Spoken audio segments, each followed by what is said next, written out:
ನಮಸ್ಕಾರ ವೀಕ್ಷಕರೇ, ಏಷ್ಯಾನೆಟ್ ಸುವರ್ಣ ನ್ಯೂಸ್ನ ಜಾತಕ ಫಲ ವಿಶೇಷ ಕಾರ್ಯಕ್ರಮಕ್ಕೆ ಸ್ವಾಗತ. ನಾನು ನಯನ ಶಂಕರ್. ಇವತ್ತು ಮಂಗಳವಾರ. ಈ ದಿನದ ವಿಶೇಷತೆ ಏನು, ಇವತ್ತು 12 ರಾಶಿಗಳ ಫಲಾಫಲ ಹೇಗಿದೆ, ಹಾಗೆ ನೀವು ಕಳಿಸಿರುವಂಥ ಸಂದೇಶಗಳಿಗೆ ಪರಿಹಾರ ಏನು ನೋಡೋಣ. ಇದೀಗ ನಮ್ಮ ಜೊತೆ ಖ್ಯಾತ ಜ್ಯೋತಿಷಿಗಳಾಗಿರುವಂಥ ಶ್ರೀಕಂಠ ಶಾಸ್ತ್ರಿಗಳಿದ್ದಾರೆ. ಬನ್ನಿ ಅವರನ್ನ ಕಾರ್ಯಕ್ರಮಕ್ಕೆ ಸ್ವಾಗತಿಸೋಣ. ಶಾಸ್ತ್ರಿಗಳೇ, ಕಾರ್ಯಕ್ರಮಕ್ಕೆ ಸ್ವಾಗತ. ನಮಸ್ಕಾರಗಳು. ಶಾಸ್ತ್ರಿಗಳೇ, ಇವತ್ತು ಮಂಗಳವಾರ, ಈ ದಿನದ ವಿಶೇಷತೆಯನ್ನು ತಿಳಿಸೋದಾದ್ರೆ? ಶ್ರೀ ಗುರುಭ್ಯೋ ನಮಃ. ಹರಿ ಓಂ. ಮೂರ್ತಿತ್ವೇ ಪರಿಕಲ್ಪಿತ ಶಶಿಭೃತೌ ವರ್ತ್ಮಾ ಪುನರ್ಜನ್ಮನ ಮಾತ್ಮೇತ್ಯಾತ್ಮವಿದಾಂ ಕೃತುಶ್ಚ ಯಜತಾಂ ಭರತ ಅಮರ ಜ್ಯೋತಿಷಾಂ ಲೋಕಾನಾಂ ಪ್ರಳಯೋದ್ಭವ ಸ್ಥಿತಿ ವಿಭುಶ್ಚಾನೇಕಥಾ ಯಶರಿತೌ ವಾಚನ್ನ ಸದದಾತ್ವನೇಕ ಕಿರಣ ತ್ರೈಲೋಕ್ಯ ದೀಪೋರವಿಹಿ. ಸಮಸ್ತ ವೀಕ್ಷಕರಿಗೆ ಶುಭೋದಯ, ಶುಭ ಬೆಳಗು. ಈ ದಿನದ ಸಂದೇಶಗಳನ್ನು ಪರಿಶೀಲಿಸುವ ಪೂರ್ವದಲ್ಲಿ ಹೊತ್ತಿನ ಪಂಚಾಂಗವನ್ನು ಗಮನಿಸಿಕೊಳ್ಳೋಣ. ಶ್ರೀ ವಿಶ್ವಾವಸುನಾಮ ಸಂವತ್ಸರ ಉತ್ತರಾಯಣ ಶಿಶಿರ ಋತು ಫಾಲ್ಗುಣ ಮಾಸ ಕೃಷ್ಣ ಪಕ್ಷವಾಗಿದೆ. ಈ ದಿವಸ ಮಂಗಳವಾರವಾಗಿರತಕ್ಕಂಥದ್ದು ತ್ರಯೋದಶಿ ತಿಥಿ, ಶತವಿಷ ನಕ್ಷತ್ರ. ಈ ದಿವಸ ಮಂಗಳವಾರ. ಪ್ರತಿ ಮಂಗಳವಾರ ಅಮ್ಮನವರ ಪ್ರಾರ್ಥನೆ, ಇಲ್ಲ ಸುಬ್ರಹ್ಮಣ್ಯನ ಪ್ರಾರ್ಥನೆ, ನಾಗ ಪ್ರಾರ್ಥನೆ, ಇಂಥವುಗಳಿಗೆ ಯಾವುದಾದ್ರೂ ಸರಿ. ಭಗವಂತನ ಸ್ವರೂಪ ರೂಪ ಬೇರೆ ಇರಬಹುದು, ನಾಮ ಬೇರೆ ಇರಬಹುದು, ಆದರೆ ಆ ಸತ್ವ ಒಂದೇ ಆಗಿರುತ್ತೆ. ಅದನ್ನು ನಾವು ಮನಗಂಡು ಈ ರೂಪದಲ್ಲೂ ನೋಡ್ತಾ ಇದ್ದೀನಿ, ಆ ರೂಪದಲ್ಲೂ ನೋಡ್ತಾ ಇದ್ದೀನಿ, ಎಲ್ಲ ರೂಪದಲ್ಲೂ ನೋಡಿ ನಿನ್ನ ವಿವಿಧ ರೂಪಾಲಂಕಾರಗಳನ್ನು ಗಮನಿಸ್ಕೊಂಡು ಮನಸ್ಸು ತಣಿತಾ ಇದೆ ಅಂತ ನಾವು ಒಂದು ನಿಶ್ಚಯಾತ್ಮಕ ಬುದ್ಧಿಯನ್ನು ಇಟ್ಟುಕೊಳ್ಬೇಕು. ನೀವು ನಾಗನನ್ನೇ ನೋಡಿ, ದೇವಿಯನ್ನು ನೋಡಿ, ಇನ್ಯಾವುದೋ ಒಂದು ಬನಶಂಕರಿ ದೇವಿಯಲ್ಲಿ ಹಲವಾರು ವಿಧದ ದೇವತೆಗಳ ಹೆಸರಿದೆ ನಮಗೆ. ಮಹಾಲಕ್ಷ್ಮಿ ಅಂತೀವಿ, ಕಾಳಿ ಅಂತೀವಿ, ದುರ್ಗೆ ಅಂತೀವಿ, ಇನ್ಯಾವುದೋ ನಿಮಿಷಾಂಬ, ಬನಶಂಕರಿ, ಹೀಗೆ ಒಂದ ಎರಡ ಹೇಳಿ. ಹಾಗೆ ಬೇರೆ ಬೇರೆ ರೂಪದಲ್ಲಿ ಇರುವ ಶಕ್ತಿ ಮಾತ್ರ ಒಂದೇ ಆಗಿದೆ. ಇದನ್ನು ನೀವು ಯಾವ ಸ್ತುತಿಯ ಮೂಲಕನಾದರೂ ಭಗವತಿಯ ಆರಾಧನೆ ಮಾಡಬಹುದು. ಅದೆಲ್ಲವೂ ಹೋಗಿ ಅಲ್ಲಿಗೆ ಸೇರುತ್ತೆ. ನಾನು ಬನಶಂಕರಿ ಸ್ತುತಿ ಹೇಳ್ಕೊಳ್ತಾ ಇದ್ದೀನಿ ಅಂತಂದರೆ ಅದು ಲಕ್ಷ್ಮಿಗೆ ಸೇರಲ್ಲ ಅಂತಲ್ಲ, ಅಲ್ಲಿಗೂ ಹೋಗಿ ನಿಲ್ಲುತ್ತೆ. ಸರಸ್ವತಿಗೆ ಹೋಗಲ್ಲ ಅಂತಲ್ಲ. ಆದರೆ ನೀವು ಒಂದು ಮಾರ್ಗದಲ್ಲಿ ಸಂಚರಿಸ್ತಾ ಇದ್ದೀರಾ ಅಷ್ಟೇ. ಬೆಂಗಳೂರಿಗೆ ಬರುವಾಗ ಹೇಗೆ ಬೇರೆ ದಾರಿಗಳಿಂದ ಬರಲಿಕ್ಕೆ ಸಾಧ್ಯತೆ ಇದೆಯೋ ಅವರವರಿಗೆ ಆಯಾ ದಾರಿ. ಈಗ ಶಿವಮೊಗ್ಗದಿಂದ ಬರತಕ್ಕಂಥವ್ರಿಗೆ ಒಂದು ದಾರಿ ಇದೆಯಪ್ಪ ಬೆಂಗಳೂರಿಗೆ ಬರಲಿಕ್ಕೆ, ಆ ದಾರಿಯಲ್ಲೇ ಬರಬೇಕು. ಇಲ್ಲ ನಾನು ಮೈಸೂರಿಂದ ಬರ್ತೀನಿ, ಇಲ್ಲ ಚಿತ್ರದುರ್ಗದಿಂದ ಬರ್ತೀನಿ, ಅಥವಾ ಇನ್ಯಾವುದೋ ಒಂದು ಸುತ್ತಾಕೊಂಡ್ಬರ್ತೀನಿ ಅಂತಂದರೆ ನಿಮ್ಮ ಸಮಯ, ನಿಮ್ಮ ಹಣ, ನಿಮ್ಮ ಶಕ್ತಿಗೆ ಸಂಬಂಧಿಸಿದ್ದದು. ಇಲ್ಲ ನಾನೊಂದು ಮಾರ್ಗ ಇಟ್ಕೊಂಡಿದ್ದೀನಪ್ಪ, ಆ ಮಾರ್ಗದಲ್ಲಿ ಸಂಚರಿಸ್ತೀನಿ ಅಂದರೆ ತುಂಬ ಒಳ್ಳೆಯದು. ಆ ಬುದ್ಧಿ ಇರಬೇಕು. ನಿಶ್ಚಯಾತ್ಮಕ ಬುದ್ಧಿ ಇದ್ದರೆ ಬೆಂಗಳೂರಿಗೆ ಬಹಳ ಬೇಗ ಬಂದು ತಲುಪ್ತೀರ. ಆ ರೀತಿಯಲ್ಲಿ ಬೇರೆಯವರವರಿಗೆ ಬೆಂಗಳೂರಿಗೆ ಮಾರ್ಗ ಅಂತಾಗಿರಬಾರ್ದು. ಎಷ್ಟೋ ಜನಕ್ಕೆ ಬೇರೆ ಗುರಿ ಇರ್ತದೆ. ಆ ರೀತಿಯಲ್ಲಿ ನೀವು ಎಲ್ಲಿಗಾದರೂ ಹೋಗಿ ರಸ್ತೆಗಳು ಬೇರೆ ರೀತಿಯಲ್ಲಿರುತ್ತೋ ಆ ರೀತಿಯಲ್ಲಿ ಈ ಆರಾಧನೆಗಳು, ದುರ್ಗಾ ಪ್ರಾರ್ಥನೆ ಅಥವಾ ಇನ್ಯಾವುದೋ ನಾಗ ಪ್ರಾರ್ಥನೆ, ಹೀಗೆ ಬೇರೆ ರೂಪ ಇರಬಹುದು. ಹೇಗೆ ಒಂದೇ ರಸ್ತೆ ನಮಗೆ ಬೇರೆ ಊರುಗಳಲ್ಲಿ ಕಾಣೋದಿಲ್ವೋ, ರಸ್ತೆಗಳ ಸ್ವರೂಪ ಬೇರೆ, ಅಲ್ಲಿನ ನಿಲ್ದಾಣಗಳು ಬೇರೆ, ಅಲ್ಲಿನ ಜನರೇ ಬೇರೆ ಆಗ್ತಾರೆ. ಹೀಗೆ ಕಾಶಿಗೆ ಹೋಗುವಾಗ ಎಷ್ಟು ಜನರನ್ನು, ಎಷ್ಟು ಬೇರೆ ಪ್ರದೇಶಗಳನ್ನು, ಎಷ್ಟು ಹವಾಮಾನ ವೈಪರೀತ್ಯಗಳನ್ನು ಕಂಡುಕೊಂಡು ಹೋಗ್ತೀವಲ್ವ. ಅಂದು ಹಾಗೆ ಇದರಲ್ಲಿ ಗೊಂದಲ ಮಾಡಿಕೊಳ್ಳದೆ ಹೇಳಿಕೊಳ್ಳೋದು ಬಹಳ ಮುಖ್ಯ, ಹೋಗಿ ತಲುಪೋದು ಬಹಳ ಮುಖ್ಯ. ಹೀಗಾಗಿ ನಾವು ಸ್ತುತಿಯನ್ನು ಶ್ರದ್ಧೆಯಿಂದ ಇಷ್ಟು ಕಾಲ ಮರೆತು ಹೋಗ್ಬಿಟ್ನಪ್ಪ ಈ ಗೊಂದಲದಲ್ಲೇ, ಅಲ್ಲಿ ದೇವಿಯ ಅಪರಾಧ ಕ್ಷಮಾ ಸ್ತೋತ್ರ ಅಂತ ಒಂದು ತುಂಬ ವಿಶೇಷವಾಗಿದೆ. ಪ್ರತಿ ದಿವಸ ಹೇಳಿಕೊಂಡ್ರೆ, ಕೇಳಿಸ್ಕೊಂಡ್ರೆ ತುಂಬ ಒಳ್ಳೆಯದು. ನ ಮಂತ್ರಂ ನೋ ಯಂತ್ರಂ ತದಪಿ ಚ ನ ಜಾನೇ ಸ್ತುತಿಮಹೋ ನ ಚಾಹ್ವಾನಂ ಧ್ಯಾನಂ ತದಪಿ ಚ ನ ಜಾನೇ ಸ್ತುತಿ ಕಥಾ. ತುಂಬ ರಮಣೀಯವಾಗಿದೆ. ಆ ಪದ್ಯ ಹೇಳ್ತಾ ಇದ್ರೇ ಮನಸ್ಸಿಗೆ ಒಂದು ಆನಂದದ ಲಹರಿ ಹರಿದು ಹೋಗುತ್ತೆ. ನಾನು ಎಲ್ಲ ಮರೆತು ಹೋಗ್ಬಿಟ್ಟಿದ್ದೀನಿ, ಅತಿ ದೊಡ್ಡ ಮೂರ್ಖ ಶಿಖಾಮಣಿಯಾಗಿ ಕೂತ್ಬಿಟ್ಟಿದ್ದೀನಿ. ನಿನ್ನ ಮಂತ್ರ ಹೇಳ್ಕೊಳ್ಳಿಲ್ಲ, ನಿನ್ನ ಜಪ ಹೇಳ್ಕೊಳ್ಳಿಲ್ಲ, ನಿನ್ನ ನಾಮಸ್ಮರಣೆ ಮಾಡಲಿಲ್ಲ, ವಯಸ್ಸು ಮಾತ್ರ ಬಹಳ ಬೇಗ ಕಳೆದು ಹಾಕಿದ್ದೀನಿ ಬೇರೆ ಚಟುವಟಿಕೆಗಳಲ್ಲಿ.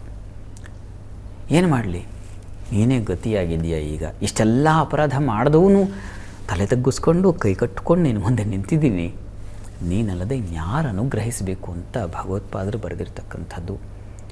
ಅದು ನಿಜವಾದ ಭಗವತಿಯ ಸ್ತುತಿಯಾಗುತ್ತೆ. ಅದನ್ನು ಹೇಳ್ಕೊಳ್ಳಿ, ಗುರಿ ತಲುಪಲಿಕ್ಕೆ ಸುಲಭ ಆಗುತ್ತೆ. ಈ ಮಂಗಳವಾರ ನಾವು ಆ ದೇವಿಯ ಅಪರಾಧ ಕ್ಷಮಾ ಸ್ತೋತ್ರ ಅದನ್ನು ಹೇಳ್ಕೊಳ್ಳೋಣ, ಕೇಳ್ಕೊಳ್ಳೋಣ. ತನ್ಮೂಲಕ ಭಗವತಿಯ ಕೃಪೆಗೆ ಪಾತ್ರರಾಗೋಣ. ಶಾಸ್ತ್ರಿಗಳೇ, ಮನುಷ್ಯರು ಅಂದಮೇಲೆ ತಪ್ಪನ್ನ ಮಾಡದೇ ಇರೋಲ್ಲ. ಎಲ್ಲರೂ ಕೂಡ ತಪ್ಪನ್ನು ಒಂದಲ್ಲ ಒಂದು ತಪ್ಪನ್ನು ಮಾಡೇ ಮಾಡಿರ್ತೀವಿ. ಆದರೆ ಆ ತಪ್ಪನ್ನು ಆ ತಾಯಿ ಕ್ಷಮಿಸಬೇಕು ಅಂದರೆ ಶಂಕರಾಚಾರ್ಯರು ಬರೆದಿರುವಂತಹ ಶ್ರೀ ದೇವಿ ಅಪರಾಧ ಕ್ಷಮಾ ಸ್ತೋತ್ರವನ್ನು ಹೇಳ್ಕೊಳ್ಳೋದ್ರಿಂದ ಅದೆಲ್ಲವೂ ಕೂಡ ಮಾಫಿ ಆಗುತ್ತೆ ಅನ್ನೋದನ್ನು ತಿಳಿಸ್ಕೊಟ್ಟಿದ್ದೀರಾ. ಈಗ ವೀಕ್ಷಕರು ಕಳಿಸಿರುವ ಸಂದೇಶಗಳನ್ನು ನೋಡೋಣ ಶಾಸ್ತ್ರಿಗಳೇ. ಮೊದಲನೇ ಸಂದೇಶವನ್ನ ಮಾಳೂರಿನಿಂದ ತನುಶ್ರೀ ಅವರು ಕಳಿಸಿದ್ದಾರೆ. ತನುಶ್ರೀ ಅವರ ಜನ್ಮ ದಿನಾಂಕ 13/11/2012, ಹುಟ್ಟಿದ ಸಮಯ ಬೆಳಗ್ಗೆ 10 ಗಂಟೆ. ಶಿಕ್ಷಣದ ಬಗ್ಗೆ ತಿಳಿಸ್ಕೊಡಿ ಅಂತ ಪ್ರಶ್ನೆ ಕೇಳಿದ್ದಾರೆ ಶಾಸ್ತ್ರಿಗಳೇ. ತನುಶ್ರೀ ಅವರ ಪ್ರಶ್ನೆ ಶಿಕ್ಷಣಕ್ಕೆ ಸಂಬಂಧಿಸಿದೆ. ಹೌದು ಶಾಸ್ತ್ರಿಗಳೇ. ಜಾತಕ ನೋಡೋಣ. ನೋಡಿ, ಈ ಜಾತಕವನ್ನು ಪರಿಶೀಲಿಸಿದ್ರೆ ಇದು ಧನು ಲಗ್ನವಾಗಿದೆ. ಲಗ್ನದಿಂದ ದ್ವಿತೀಯ ಪಂಚಮಗಳನ್ನು ಗಮನಿಸ್ಕೊಂಡ್ರೆ ದ್ವಿತೀಯಾಧಿಪತಿ ಶುಕ್ರ ತುಂಬ ಚೆನ್ನಾಗಿದ್ದಾನೆ. ಪಂಚಮಾಧಿಪತಿ ಕುಜ ಉಚ್ಚಾಭಿಲಾಷಿಯಾಗಿದ್ದಾನೆ, ಚೆನ್ನಾಗಿದೆ. ಶನೈಶ್ಚರ ರವಿ ಯುಕ್ತನಾಗಿದ್ದಾನೆ. ಮೌಢ್ಯತೆ ಇದೆಯಾ ಅಂತಂದರೆ ಮೌಢ್ಯನಾಗಿಲ್ಲ ಶನೈಶ್ಚರ, ತುಂಬ ಒಳ್ಳೆಯದು. ಇದು ಸಿವಿಲ್ ಇಂಜಿನಿಯರ್ಗೆ ತುಂಬ ಚೆನ್ನಾಗಿದೆ. ನೋಡಿ, ಗೊತ್ತಿಲ್ಲ ನಿಮ್ಮ ಆಸಕ್ತಿ ಏನಿದೆಯೋ, ಆದರೆ ಇಲ್ಲಿ ತುಂಬ ಕನ್ಸ್ಟ್ರಕ್ಷನ್ ಫೀಲ್ಡಿಗೆ ಸಂಬಂಧಿಸಿದ ಹಾಗೆ ತುಂಬ ಚೆನ್ನಾಗಿದೆ. ನೀವು ಒಂದು ಸ್ಕೆಚ್ ಡಿಸೈನ್ ಮಾಡೋದ್ರಿಂದ ಹಿಡಿದು ಆ ರೀತಿಯ ಶುಭ ಫಲಗಳನ್ನು, ಅಂದರೆ ಆ ರೀತಿಯ ವೃತ್ತಿಯಲ್ಲಿ ಒಳ್ಳೆಯ ಫಲಗಳನ್ನು ಕಾಣಲಿಕ್ಕೆ ಖಂಡಿತ ಅವಕಾಶ ಇದೆ.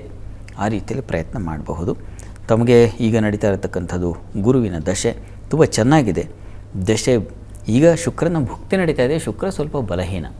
ಹೀಗಾಗಿ ಹತ್ತಿರದಲ್ಲಿ ಯಾವುದಾದ್ರು ಮಹಾಲಕ್ಷ್ಮಿ ಸನ್ನಿಧಾನ ಇದ್ದರೆ ಪ್ರತಿ ಶುಕ್ರವಾರ ಸ್ವಲ್ಪ ಮೊಸರು ದಾನ ಮಾಡಿ, ಅದು ತುಂಬ ಸಹಾಯವಾಗುತ್ತೆ. ಪ್ರತಿ ಶುಕ್ರವಾರ ಶ್ರದ್ಧೆಯಿಂದ ಒಂದು ವರ್ಷಗಳ ಕಾಲ ಮೊಸರು ದಾನ ಮಾಡಿ, ಒಳ್ಳೆಯದಾಗುತ್ತೆ. ಸರಿ ಶಾಸ್ತ್ರಿಗಳೇ, ಮುಂದಿನ ಸಂದೇಶವನ್ನು ಹಾವೇರಿಯಿಂದ ರಾಜೇಶ್ವರಿ ಅವರು ಕಳಿಸಿದ್ದಾರೆ. ರಾಜೇಶ್ವರಿ ಅವರ ಜನ್ಮ ದಿನಾಂಕ 11/3/2003, ಹುಟ್ಟಿದ ಸಮಯ ರಾತ್ರಿ 9 ಗಂಟೆ 30 ನಿಮಿಷ. BSc ನರ್ಸಿಂಗ್ ಆಗಿದೆ. ವಿದೇಶಕ್ಕೆ ಕೆಲಸಕ್ಕೆ ಹೋಗುವ ಅವಕಾಶ ಇದೆಯಾ, ತಿಳಿಸ್ಕೊಡಿ ಅಂತ ಪ್ರಶ್ನೆ ಕೇಳಿದ್ದಾರೆ ಶಾಸ್ತ್ರಿಗಳೇ. ರಾಜೇಶ್ವರಿ ಅವರ ಪ್ರಶ್ನೆ ವಿದೇಶಕ್ಕೆ ಹೋಗೋ ಅವಕಾಶ ಇದೆಯಾ ಅಂತ. ಹೌದು ಶಾಸ್ತ್ರಿಗಳೇ. ಜಾತಕ ನೋಡೋಣ. ನೋಡಿ, ಇದು ತುಲಾ ಲಗ್ನವಾಗಿದೆ. ಲಗ್ನದಿಂದ ಕರ್ಮಸ್ಥಾನದಲ್ಲಿ ಯಾವುದನ್ನು ಗಮನಸ್ಥಾನ ಅಂತೀವೋ ಅಲ್ಲಿ ಗುರು ಇರ್ತಕ್ಕಂಥದ್ದು ಜಲಕ್ಷೇತ್ರದಲ್ಲಿ ತುಂಬ ಒಳ್ಳೆಯದಿದು. ಪ್ರಯಾಣಕ್ಕೆ ಅವಕಾಶ ಇದೆ ತಮಗೆ ವಿದೇಶ. ಈಗ ಗುರುವಿನ ದಶೆ ನಡೀತಾ ಇದೆ, ಹೀಗಾಗಿ ಅವಕಾಶ ಖಂಡಿತ ಇದೆ. ಶನೈಶ್ಚರನೂ ಕೂಡ ನಿಮಗೆ ಅನುಕೂಲಕರವಾಗಿದ್ದಾನೆ. ಆತಂಕ ಬೇಡ. ಪ್ರಯತ್ನ ಮಾಡಿದ್ರೆ ಪ್ರಯತ್ನಕ್ಕೆ ಫಲ ಸಿಗುತ್ತೆ ಅನ್ನೋದನ್ನು ಸೂಚಿಸ್ತಾ ಇದೆ. ಕರ್ಮಾಧಿಪತಿ ಭಾಗ್ಯಸ್ಥಾನದಲ್ಲಿರೋದು ತುಂಬ ಒಳ್ಳೆಯದು. ಇದೆಲ್ಲ ಒಳ್ಳೆಯ ಲಕ್ಷಣ. ಹೀಗಾಗಿ ಪ್ರಯತ್ನ ಮಾಡಿ, ಪ್ರಯತ್ನಕ್ಕೆ ಫಲ ಅಂತೂ ಖಂಡಿತ ಇದೆ. ಒಳ್ಳೆಯದಾಗಲಿ. ಸರಿ ಶಾಸ್ತ್ರಿಗಳೇ, ಮುಂದಿನ ಸಂದೇಶವನ್ನು ಹಾವೇರಿಯಿಂದ ರವೀಂದ್ರ ಅವರು ಕಳಿಸಿದ್ದಾರೆ. ರವೀಂದ್ರ ಅವರ ಜನ್ಮ ದಿನಾಂಕ 6/5/2001, ಹುಟ್ಟಿದ ಸಮಯ ರಾತ್ರಿ 9 ಗಂಟೆ 3 ನಿಮಿಷ. ಶಿಕ್ಷಣದ ಬಗ್ಗೆ ತಿಳಿಸ್ಕೊಡಿ ಅಂತ ಪ್ರಶ್ನೆ ಕೇಳಿದ್ದಾರೆ ಶಾಸ್ತ್ರಿಗಳೇ. ರವೀಂದ್ರ ಅವರ ಪ್ರಶ್ನೆ ಶಿಕ್ಷಣಕ್ಕೆ ಸಂಬಂಧಿಸಿದೆ. ಹೌದು ಶಾಸ್ತ್ರಿಗಳೇ. ಜಾತಕ ನೋಡೋಣ. ನೋಡಿ, ಈ ಜಾತಕವನ್ನು ಪರಿಶೀಲಿಸಿದ್ರೆ ಇದು ವೃಶ್ಚಿಕ ಲಗ್ನವಾಗಿದೆ. ಲಗ್ನದಿಂದ ಪಂಚಮ ಸ್ಥಾನದಲ್ಲಿ ಶುಕ್ರನಿದ್ದಾನೆ. ತುಂಬ ಚೆನ್ನಾಗಿದೆ. ನೋಡಿ, ಶುಕ್ರ ಪಂಚಮದಲ್ಲಿದ್ದರೆ, ಬುದ್ಧಿಸ್ಥಾನದಲ್ಲಿ ಶುಕ್ರನಿದ್ದರೆ, ಉಚ್ಚ ಸ್ಥಾನದಲ್ಲಿದ್ದರೆ, ನೋಡಿ ಈ ಫ್ಯಾಷನ್ ಡಿಸೈನಿಂಗ್ ಅಂತೀವಲ್ಲ ಅವುಗಳಿಗೆ ಸಂಬಂಧಿಸಿದ್ದು, ಜ್ಯುವೆಲರಿ ಡಿಸೈನಿಂಗ್ ಇವುಗಳಿಗೆ ಸಂಬಂಧಿಸಿದ್ದು, ಮತ್ತು ಇಂಟೀರಿಯರ್ ಡಿಸೈನಿಂಗ್ ಇವುಗಳಿಗೆ ಸಂಬಂಧಿಸಿದ್ದು, ಮತ್ತು ಮಾಡೆಲಿಂಗ್ ಅಂತೀವಲ್ಲ ಅವುಗಳಿಗೆ ಸಂಬಂಧಿಸಿರ್ತಕ್ಕಂಥದ್ದು. ಹೀಗೆ ಅಲಂಕಾರ ಕ್ಷೇತ್ರಗಳಿಗೆ ಸಂಬಂಧಿಸಿ ಫೋಟೋಗ್ರಫಿ, ಸಿನಿಮಾಟೋಗ್ರಫಿ ಹೀಗೆ ಹಲವಿದ್ದಾವೆ. ಕಲೆಗೆ ಸಂಬಂಧಿಸಿರ್ತಕ್ಕಂಥದ್ದು ಅಂದರೆ ಎಷ್ಟು ವಿಭಾಗ ಇದೆ ಅದರಲ್ಲಿ. ಆ ರೀತಿಯಲ್ಲಿ ತಾವು ಪ್ರಯತ್ನ ಪಟ್ಟರೆ ತುಂಬ ಚೆನ್ನಾಗಿದೆ. ಅಷ್ಟೇ ಅಂತಲ್ಲ, ಇಂಟೀರಿಯರ್ ಅಂದರೆ ಕೇವಲ ಮನೆ ಅಂತಲ್ಲ, ಒಂದು ಹೋಟೆಲ್ ಇಂಟೀರಿಯರ್ ಆಗಬಹುದು, ಅಥವಾ ಇನ್ಯಾವುದೋ ಒಂದು ಹೀಗೆ ಹಲವು ಎಲ್ಲಿ ಒಂದು ಸ್ಟುಡಿಯೋ ಕನ್ಸ್ಟ್ರಕ್ಷನ್ ಮಾಡೋದು ಕೂಡ ಆಗಿಬಿಡುತ್ತೆ. ಆ ರೀತಿಯಲ್ಲಿ ತುಂಬ ಚೆನ್ನಾಗಿದೆ, ಪ್ರಯತ್ನ ಮಾಡಬಹುದು. ಅಂಥ ಕ್ಷೇತ್ರಗಳಲ್ಲಿ ಆಯ್ಕೆ ಮಾಡಿಕೊಂಡ್ರೆ ಬಹಳ ಒಳ್ಳೆಯದು. ಈಗ ಗುರುದಶೆಯಲ್ಲಿ ತಮಗೆ ನಡೀತಾ ಇರತಕ್ಕಂಥದ್ದು ಚಂದ್ರಭುಕ್ತಿ ನಡೀತಾ ಇದೆ. ಚಂದ್ರನೂ ಶುಕ್ಲ ಪಕ್ಷ ಪೌರ್ಣಮಿಯಲ್ಲಿ ಇರತಕ್ಕಂಥದ್ದು ತುಂಬ ಚೆನ್ನಾಗಿದೆ. ಅಮ್ಮನವರ ಆರಾಧನೆ ಇಷ್ಟೊತ್ತು ಹೇಳಿದ್ನಲ್ಲ, ದೇವಿಯ ಅಪರಾಧ ಕ್ಷಮಾ ಸ್ತೋತ್ರವನ್ನು ಪ್ರತಿ ದಿವಸ ಹೇಳ್ಕೊಳ್ಳಿ. ಅಮ್ಮನವ್ರ ಸ್ತುತಿ ಯಾವುದಾದ್ರೂ ಸರಿ, ನಾನು ಒಂದು ಹೇಳಿದ್ದೇನೆ ಇದನ್ನೇ ಹೇಳ್ಕೋಬೇಕು ಅಂತಲೂ ಅಲ್ಲ, ಹಲವಿದ್ದಾವೆ ಅಮ್ಮನವರ ಸ್ತುತಿಗಳು. ನಿಮಗೆ ಯಾವುದು ಹಿತವೋ, ಯಾವುದು ನಾಲಿಗೆಯಲ್ಲಿ ಸುಲಭವಾಗಿ ಹೊರಳುತ್ತೋ, ಸಮಾಧಾನ ಕೊಡುತ್ತೋ ಇದು ಅದನ್ನು ಹೇಳ್ಕೊಳ್ಳಿ ಪ್ರತಿ ದಿವಸ. ತುಂಬ ಸಹಾಯ ಮಾಡುತ್ತೆ. ಒಳ್ಳೆಯದಾಗಲಿ. ಸರಿ ಶಾಸ್ತ್ರಗಳೇ, ಮುಂದಿನ ಸಂದೇಶವನ್ನು ಚಿಕ್ಕಬಳ್ಳಾಪುರದಿಂದ ಸುಜಯ್ ಅವರು ಕಳಿಸಿದ್ದಾರೆ. ಸುಜಯ್ ಅವರ ಜನ್ಮ ದಿನಾಂಕ 18/4/1997, ಹುಟ್ಟಿದ ಸಮಯ ಸಂಜೆ 7 ಗಂಟೆ 30 ನಿಮಿಷ. MCOM ಆಗಿದೆ. ಸರ್ಕಾರಿ ಕೆಲಸ ಸಿಗುತ್ತಾ? ಜೊತೆಗೆ ಜನರ ವಿರೋಧ ಬಹಳ ಇದೆ, ಆರೋಗ್ಯ ಸರಿಯಿಲ್ಲ, ಪರಿಹಾರ ತಿಳಿಸ್ಕೊಡಿ ಅಂತ ಪ್ರಶ್ನೆ ಕೇಳಿದ್ದಾರೆ ಶಾಸ್ತ್ರಿಗಳೇ. ಸುಜಯ್ ಅವರ ಪ್ರಶ್ನೆ ಸರ್ಕಾರಿ ಕೆಲಸ ಸಿಗುತ್ತಾ ಅಂತ ಕೇಳ್ತಾ ಇದ್ದಾರೆ. ಜನರಲ್ಲಿ ವಿರೋಧ ಕಟ್ಟಿಕೊಂಡು ಈ ವಯಸ್ಸಿಗೆ ವಿರೋಧ ಇದೆ ಅವರಿಗೆ. ನೋಡೋಣ. ಜೊತೆಗೆ ಆರೋಗ್ಯದ ಬಗ್ಗೆ ಕೂಡ ಕೇಳಿದ್ದಾರೆ ಶಾಸ್ತ್ರಿಗಳೇ.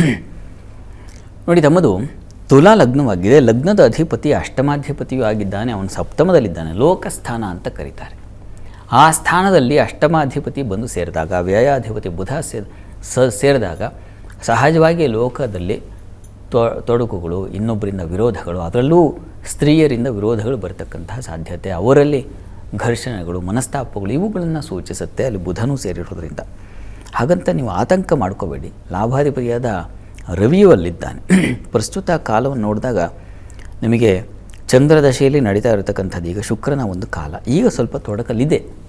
ಹೀಗಾಗಿ ನೀವು ಬಹಳ ಮೌನಕ್ಕೆ ಜಾರಬೇಕು. ಬಹಳ ಎಚ್ಚರಿಕೆಯಿಂದ ಒಂದು ಮಾತು, ಒಂದು ಕಾರ್ಯ, ಎಲ್ಲ ಸಂದರ್ಭಗಳಲ್ಲೂ ಬಹಳ ಎಚ್ಚರಿಕೆ ಬೇಕಾಗುತ್ತೆ. ಇದಕ್ಕೆ ಪರಿಹಾರ ಏನಪ್ಪ ಅಂತಂದರೆ, ಸಾಧ್ಯವಾದರೆ ನಿಮ್ಮ ಕೈಲಿ ಒಂದು ಸಲ ಈ ದುರ್ಗಾ ಸಪ್ತಶತಿ ಪಾರಾಯಣ ಮಾಡಿಸಿ. ಮಹಾಲಕ್ಷ್ಮಿ ಆರಾಧನೆ ತುಂಬ ಒಳ್ಳೆಯದು. ಪ್ರತಿ ಶುಕ್ರವಾರ ಮಹಾಲಕ್ಷ್ಮಿ ಸನ್ನಿಧಾನಕ್ಕೆ ಹೋಗಿ ಒಂದು ಪಂಚಾಮೃತ ಸೇವೆ ಮಾಡಿಸಿ, ನಿರಂತರವಾಗಿ ಮಾಡಿಸಿ. ಒಂದು 6 ತಿಂಗಳುಗಳ ಕಾಲ ಶ್ರದ್ಧೆಯಿಂದ ಅದೊಂದು ತಪಸ್ಸಾಗುತ್ತೆ. ಅದರಿಂದ ನಿಮಗೆ ಸರಿ ಹೋಗುತ್ತೆ, ವಾತಾವರಣ ಅನುಕೂಲ ಆಗುತ್ತೆ. ಒಳ್ಳೆಯದಾಗಲಿ. ವಿದೇಶದ ಬಗ್ಗೆ ಕೇಳಿದ್ದೀರಿ, ಅದಕ್ಕೆ ಅವಕಾಶಗಳು. ಸರ್ಕಾರಿ ನೌಕರಿ ಬಗ್ಗೆ ಕೇಳಿದ್ದೀರಿ, ಅದಕ್ಕೆ ಅವಕಾಶಗಳು. ಕರ್ಮಾಧಿಪತಿಯಾಗಿರ್ತಕ್ಕಂಥವನು ಲಾಭದಲ್ಲಿದ್ದಾನೆ, ಅದರ ಅವಕಾಶಗಳು ಕಡಿಮೆ ಇದೆ. ರವಿಯ ನವಾಂಶ ಸ್ಥಿತಿ ಇತ್ಯಾದಿ ಗಮನಿಸ್ಕೊಂಡಾಗ ಸ್ವಲ್ಪ ಬಲಹೀನತೆ ಇದೆ. ಹೀಗಾಗಿ ಸರ್ಕಾರಿ ನೌಕರಿಗೆ ಕಷ್ಟ ಅನ್ನೋದನ್ನು ಹೇಳ್ತಾ ಇದೆ. ಕೆಲಸಕ್ಕೇನು ತೊಂದರೆ ಆಗಲ್ಲ, ಬೇರೆ ರೀತಿಯಲ್ಲಿ ಉದ್ಯೋಗ ಸಂಭವಿಸುತ್ತೆ, ಹಣಕಾಸಿನ ಅನುಕೂಲ ಉಂಟಾಗುತ್ತೆ, ಗಾಬರಿ ಬೇಡ. ಸರಿ ಶಾಸ್ತ್ರಿಗಳೇ, ಮುಂದಿನ ಸಂದೇಶವನ್ನು ಸಿರಗುಪ್ಪದಿಂದ ಕಾಳಿಂಗರಾಜ್ ಅವರು ಸಂದೇಶ ಕಳಿಸಿದ್ದಾರೆ. ಕಾಳಿಂಗರಾಜ್ ಅವರ ಜನ್ಮ ದಿನಾಂಕ 10/9/1996, ಹುಟ್ಟಿದ ಸಮಯ ಮಧ್ಯಾಹ್ನ 1:10. ಮದುವೆ ಬಗ್ಗೆ ತಿಳಿಸ್ಕೊಡಿ ಅಂತ ಪ್ರಶ್ನೆ ಕೇಳಿದ್ದಾರೆ ಶಾಸ್ತ್ರಿಗಳೇ. ಕಾಳಿಂಗರಾಜ್ ಅವರ ಪ್ರಶ್ನೆ ಅದು ವಿವಾಹಕ್ಕೆ ಸಂಬಂಧಿಸಿದೆ. ಹೌದು ಶಾಸ್ತ್ರಿಗಳೇ. ಜಾತಕ ನೋಡೋಣ. ನೋಡಿ, ತಮ್ಮದು ಧನುರ್ ಲಗ್ನವಾಗಿದೆ. ಲಗ್ನದಿಂದ ವಿವಾಹದ ಅಧಿಪತಿ ಬುಧ ರಾಹುಯುಕ್ತನಾಗಿದ್ದಾನೆ, ಅದು ಉಚ್ಚ ಸ್ಥಾನದಲ್ಲಿದ್ದಾನೆ, ನವಾಂಶದಲ್ಲಿ ನೀಚಾಂಶ ತಗೊಂಡಿದ್ದಾನೆ. ಪ್ರಸ್ತುತ ಶುಕ್ರದಶೆಯಲ್ಲಿ ನಡೀತಾ ಇರತಕ್ಕಂಥದ್ದು. ಈಗ ನೋಡಿ, ಏಪ್ರಿಲ್ ನಂತರ ಬುಧನ ಒಂದು ಭುಕ್ತಿ ಕಾಲ ಶುರುವಾಗುತ್ತೆ. ಏಪ್ರಿಲ್ ನಂತರದಲ್ಲಿ ಅವಕಾಶ ಇದೆ. ಗುರುವಿನ ದೃಷ್ಟಿ ಇದೆ ಸಪ್ತಮಕ್ಕೆ, ಹೀಗಾಗಿ ಗಾಬರಿ ಬೇಡ. ನೋಡಿ, ಒಂದು ಕುಜ ಬುಧ 2 ಶಾಂತಿ ಮಾಡಿಸಿದ್ರೆ ತುಂಬ ಒಳ್ಳೆಯದು. ನಿಮ್ಮ ಹಾದಿ ಸುಲಭ ಆಗುತ್ತೆ ಭಗವದ್ ಕೃಪೆಯಿಂದ. ಬುಧ ಕುಜ ಶಾಂತಿ ದಯವಿಟ್ಟು ಮಾಡಿಸಿ, ಒಳ್ಳೆಯದಾಗುತ್ತೆ. ಒಳ್ಳೆಯದಾಗಲಿ ತಮಗೆ. ಶಾಸ್ತ್ರಿಗಳೇ, ಮೊದಲಿಗೆ ಮೇಷರಾಶಿಯಿಂದ ಕನ್ಯಾ ರಾಶಿವರೆಗಿನ ಈ ದಿನದ ಫಲಾಫಲ ಹೇಗಿದೆ ತಿಳಿಸೋದಾದರೆ? 12 ರಾಶಿಗಳ ಫಲಾಫಲ ತಿಳಿಯುವ ಮುನ್ನ ಈ ಹೊತ್ತಿನ ಗ್ರಹಸ್ಥಿತಿಯನ್ನು ಗಮನಿಸ್ಕೊಳ್ಳೋದಾದರೆ, ಮಿಥುನ ರಾಶಿಯಲ್ಲಿ ಗುರುಮಾಂದಿಯರ ಯುತಿಯನ್ನು ಕಾಣ್ತಾ ಇದ್ದೀವಿ. ಕೇತು ಇರತಕ್ಕಂಥದ್ದು ಸಿಂಹರಾಶಿಯಲ್ಲಿ. ಇನ್ನು ಕುಂಭರಾಶಿಯಲ್ಲಿ ಅಲ್ಲಿ ಚಂದ್ರ, ಕುಜ, ಬುಧ ಮತ್ತು ರಾಹು ಯುತಿಯನ್ನು ಕಾಣ್ತಾ ಇದ್ದೀವಿ, 4 ಗ್ರಹಗಳು. ಇನ್ನು ರವಿ, ಶುಕ್ರ ಹಾಗೂ ಶನಿಶ್ಚರರು ಮೀನರಾಶಿಯಲ್ಲಿದ್ದಾರೆ. ಹೀಗಿರುವಾಗ 12 ರಾಶಿಗಳ ಫಲಾಫಲ ತಿಳಿತಾ ಹೋಗೋಣ. ಮೊದಲಿಗೆ ಮೇಷರಾಶಿ. ಮೇಷರಾಶಿಯವರಿಗೆ ದಿವಸ ನೋಡಿ, ನಿಮಗೆ ಸೇವಕರು, ಸಹಾಯಕರು ಇತ್ಯಾದಿ ಯಾರು ಸಹಾಯ ಮಾಡ್ತಾರೋ ಅಂಥವರಿಂದ ಸ್ವಲ್ಪ ತೊಡಕುಗಳು, ವಿರೋಧಗಳು, ಅವರ ಎದುರು ಮಾತಾಡ್ತಕ್ಕಂಥದ್ದು, ಈ ರೀತಿಯ ಒಂದು ಅಪಮಾನಕ್ಕೆ ಅಥವಾ ಇನ್ಯಾವುದೋ ಒಂದು ಇನ್ಸಲ್ಟ್ ಅಂತೀವಲ್ಲ, ಆ ರೀತಿಯ ಸಾಧ್ಯತೆಯನ್ನು ಸೂಚಿಸ್ತಾ ಇದೆ. ಹುಷಾರು. ಇನ್ನು ಉಳಿದ ಹಾಗೆ ವೃತ್ತಿಯಲ್ಲಿ ಅನುಕೂಲದ ವಾತಾವರಣ ಇದೆ. ಹಿರಿಯರಿಂದ ಲಾಭವನ್ನು ಕಾಣ್ತಕ್ಕಂಥ ಸಾಧ್ಯತೆ ಕೂಡ ಇದೆ. ಚಂದ್ರ ಬಲಹೀನಾಗಿದ್ದಾನೆ, ಹೀಗಾಗಿ ಸುಖಕ್ಕಾಗಿ, ಸಂತೋಷಕ್ಕಾಗಿ ಪರದಾಡಬೇಕು, ಗಳಿಸ್ಕೊಳ್ಬೇಕು ಅಂತಕ್ಕಂಥ ಒಂದು ಹಪ್ಪಹಪ್ಪಿ, ಈ ರೀತಿಯ ಒಂದು ಒತ್ತಡ ಇರುತ್ತೆ ನಿಮಗೆ. ಸಮಾಧಾನ ಕೊನೆಗೆ ಸಿಗದೇ ಹೋಗುತ್ತೆ. ಅಮ್ಮನವರ ಸನ್ನಿಧಾನದಲ್ಲಿ ಒಂದು ಕ್ಷೀರಾಭಿಷೇಕ ಮಾಡಿಸಿ. ಇನ್ನು ವೃಷಭ ರಾಶಿ. ವೃಷಭ ರಾಶಿಯವರಿಗೆ ದಿವಸ ಲಾಭದಾಯಕ ದಿನ.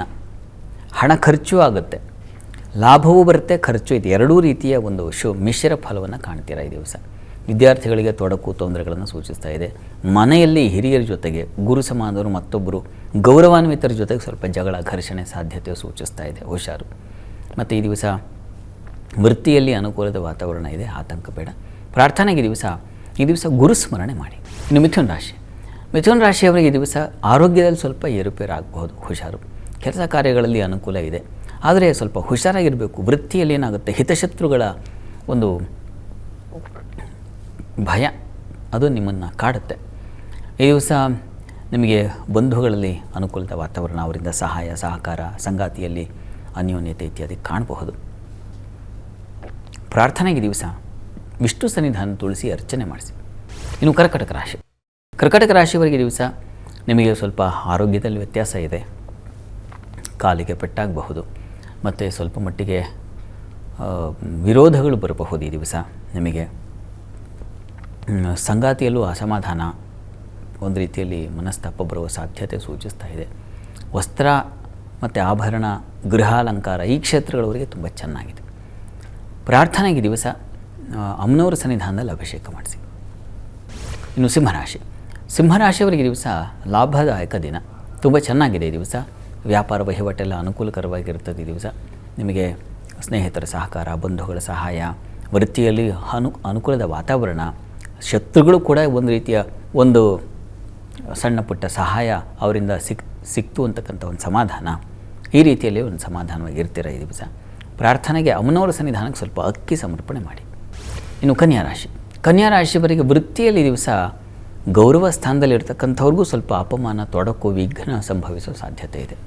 ಹುಷಾರು. ಟೀಚಿಂಗ್ ಅಥವಾ ಇನ್ಯಾವುದೋ ಒಂದು ಬೋಧನೆ ಇಂಥ ಕ್ಷೇತ್ರಗಳಲ್ಲಿರೋರಿಗೆ ತೊಡಕನ್ನು ಸೂಚಿಸ್ತಾ ಇದೆ, ಹುಷಾರು. ಈ ದಿವಸ ದಾಂಪತ್ಯದಲ್ಲಿ ಅನ್ಯೋನ್ಯತೆ, ಸಾಮರಸ್ಯ ಕಾಣಬಹುದು. ಬಂಧುಗಳಲ್ಲಿ ಹುಷಾರಾಗಿರಬೇಕು ಈ ದಿವಸ. ಸ್ವಲ್ಪ ಆತ್ಮೀಯತೆ ಅನಿಸುತ್ತೆ, ಆದರೆ ಹತ್ತಿರಕ್ಕೆ ಹೋದ್ಮೇಲೆ ಗೊತ್ತಾಗುತ್ತೆ ಸ್ವಲ್ಪ ತೊಂದರೆ ಅಂತ. ಈ ರೀತಿ ಒಂದು ರೀತಿ ನಿಮಗೆ ಎಲ್ಲವೂ ಒಂಥರ ರಹಸ್ಯವಾಗಿರುತ್ತೆ ಈ ದಿವಸ. ಒಂಥರ ಭಯದ ವಾತಾವರಣ ಸೂಚಿಸ್ತಾ ಇದೆ, ಹುಷಾರು. ಈ ದಿವಸ ತಪ್ಪದೇ ವಿಷ್ಣು ಸಹಸ್ರನಾಮ ಹೇಳ್ಕೊಳ್ಳಿ. ಇನ್ನು ತುಲಾರಾಶಿಯವರಿಗೆ ಈ ದಿವಸ ಕೆಲಸ ಕಾರ್ಯಗಳಲ್ಲಿ ತುಂಬ ಚೆನ್ನಾಗಿದೆ, ಅನುಕೂಲದ ವಾತಾವರಣ ಕಾಣ್ತೀರ. ಈ ದಿವಸ ನಿಮಗೆ ಸಂಗಾತಿಯಲ್ಲಿ ಅನ್ಯೋನ್ಯತೆ, ಸಾಮರಸ್ಯ ಇದೆ. ಈ ದಿವಸ ನಿಮಗೆ ಬಂಧುಗಳ ಸಹಕಾರ, ಮಿತ್ರರ ಸಹಾಯ, ಕೆಲಸಗಳಲ್ಲಿ ಒಂದು ರೀತಿಯ ಅನುಕೂಲಗಳು ಇವೆಲ್ಲ ಕಾಣಲಿಕ್ಕೆ ಅವಕಾಶ ಇದೆ ಈ ದಿವಸ. ನಿಮಗೆ ತೊಡಕೇನಪ್ಪ ಅಂದರೆ ತಂದೆ ಮಕ್ಕಳಲ್ಲಿ ಸ್ವಲ್ಪ ವಿರೋಧಗಳು ಬರೋ ಸಾಧ್ಯತೆ ಹೆಚ್ಚಾಗಿದೆ. ನರಸಿಂಹ ಪ್ರಾರ್ಥನೆ ಮಾಡಿ. ಇನ್ನು ವೃಶ್ಚಿಕ ರಾಶಿಯವರಿಗೆ ದಿವಸ ವೃತ್ತಿಯಲ್ಲಿ ಅನುಕೂಲದ ವಾತಾವರಣ, ಅಧಿಕಾರದ ಒಂದು ಸಾಧ್ಯತೆ ಅಧಿಕಾರ ಸಿಗ್ತಕ್ಕಂಥದ್ದು, ಈ ರೀತಿಯ ಅನುಕೂಲ. ಸಂಗಾತಿಯಲ್ಲಿ ಅನ್ಯೋನ್ಯತೆ, ಸಾಮರಸ್ಯ.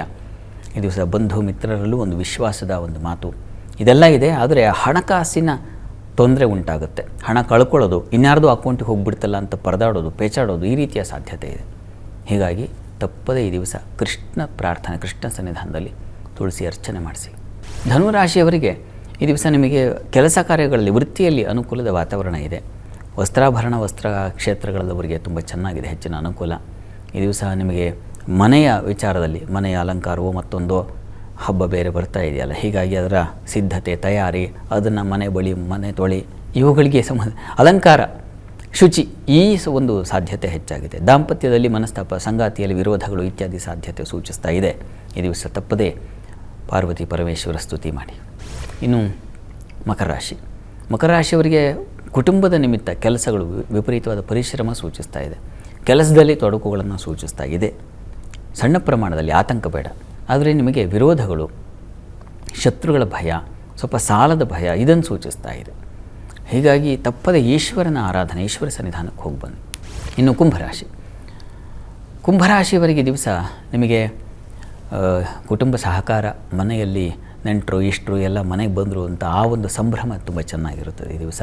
ಕುಟುಂಬದಲ್ಲಿ ಅನುಕೂಲದ ವಾತಾವರಣಗಳು, ಆದರೆ ಸ್ವಲ್ಪ ಬುದ್ಧಿ ಮಂಕಾಗುತ್ತೆ, ಗೊಂದಲವೂ ಉಂಟಾಗುತ್ತೆ. ನಿರ್ಣಯ ತಗೊಳ್ಳುವಲ್ಲಿ ಸೋತು ಬಿಡ್ತೀರಾ. ಗುರುವಿನ ಮಾರ್ಗದರ್ಶನ ತೊಗೊಂಡು ತುಂಬ ಒಳ್ಳೆಯದು. ವೃತ್ತಿಯಲ್ಲಿ ಅನುಕೂಲದ ವಾತಾವರಣ ಇದೆ, ಆತಂಕ ಬೇಡ. ಪ್ರಾರ್ಥನೆಗೆ ದಿವಸ ನಿಮಗೆ ನೀವು ಕೂಡ ಕೃಷ್ಣ ಪ್ರಾರ್ಥನೆ ಮಾಡೋದು ತುಂಬ ಒಳ್ಳೆಯದು. ಮೀನರಾಶಿಯವರಿಗೆ ವೃತ್ತಿಯಲ್ಲಿ ಅನುಕೂಲದ ವಾತಾವರಣ ಇದೆ.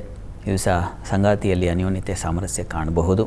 ಸಣ್ಣ ಪುಟ್ಟ ಮನಸ್ತಾಪಗಳಿರುತ್ತವೆ, ಅದೇನು ತಲೆ ಕೆಡಿಸ್ಕೋಬೇಕಾಗಿಲ್ಲ. ಈ ದಿವಸ ಪ್ರಯಾಣದಲ್ಲಿ ಹುಷಾರಾಗಿರಿ. ಊರಿಗೆ ಹೋಗಬೇಕೋ, ಮತ್ತೊಂದು ಸಿದ್ಧತೆಯೋ, ಹರಿಬರಿಯಲ್ಲಿ ಆತುರದಲ್ಲಿ ಆ ನಿರ್ಧಾರ ಮಾಡಬೇಡಿ, ಸಮಾಧಾನವಾಗಿರಿ. ಆ ರೀತಿಯ ತೊಂದರೆ ಸೂಚಿಸ್ತಾ ಇದೆ ಈ ದಿವಸ. ಬಂಧುಗಳಲ್ಲೇ ಸ್ವಲ್ಪ ವಿರೋಧಗಳು, ಮತ್ತೊಂದು ಮನಸ್ತಾಪಗಳು ಬರೋ ಸಾಧ್ಯತೆ ಕೂಡ ಸೂಚಿಸ್ತಾ ಇದೆ, ಹುಷಾರು. ಈ ದಿವಸ ಪ್ರಾರ್ಥನೆಗೆ ವಿಷ್ಣು ಸಹಸ್ರನಾಮ ಹೇಳ್ಕೊಳ್ಳಿ. ಈ ದಿವಸ 12 ರಾಶಿಗಳು, ರಾಶಿ ಗೊತ್ತಿಲ್ಲ ಅಂತಕ್ಕಂಥವ್ರು ಹೇಳಬಹುದಾದ ಮಂತ್ರ ಗಮನಿಸಿ. ಓಂ ಶಾಂಕರ್ಯೈ ನಮಃ. ಅಮ್ಮನವರ ಸ್ತುತಿ ಇದು, ಹೇಳ್ಕೊಳ್ಳಿ, ಅನುಕೂಲ ಆಗುತ್ತೆ. ಶಾಸ್ತ್ರಿಗಳೇ, ಈ ದಿನದ ವಿಶೇಷತೆ, ದ್ವಾದಶ ರಾಶಿಗಳ ಫಲ ಹಾಗೆ ವೀಕ್ಷಕರ ಸಂದೇಶಗಳಿಗೆ ಪರಿಹಾರ ತಿಳಿಸ್ಕೊಟ್ಟಿದ್ದೀರಾ. ಧನ್ಯವಾದಗಳು ಶಾಸ್ತ್ರಿಗಳೇ. ಸರ್ವೇ ಜನಾಃ ಸುಖಿನೋ ಭವಂತು, ಸಮಸ್ತ ಸನ್ಮಂಗಳಾನಿ ಭವಂತು. ಎಲ್ಲರಿಗೂ ಶುಭವಾಗಲಿ. ವೀಕ್ಷಕರೇ, ಇದಾಗಿತ್ತು ಈ ದಿನದ ಜಾತಕ ಫಲ ವಿಶೇಷ ಕಾರ್ಯಕ್ರಮ. ನೇರ, ದಿಟ್ಟ, ನಿರಂತರ ಸುದ್ದಿಗಾಗಿ ನೋಡ್ತಾ ಇರಿ ಏಷ್ಯಾನೆಟ್ ಸುವರ್ಣ ನ್ಯೂಸ್.